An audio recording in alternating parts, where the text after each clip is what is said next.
Hello, my people of YouTube. So today I am unboxing a Victorinox Swiss Army knife. Yeah, I just bought this a couple days ago. It just came in the mail. It's a classic black. So let's get this thing open. Crack this baby open. I wanna break it. So I'll just There's a sharp right here. Oh. There's even a little peel here sticker on it. Okay. There we go.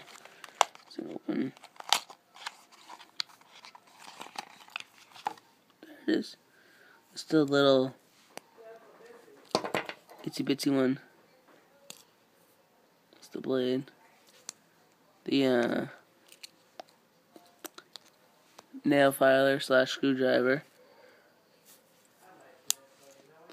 The scissors.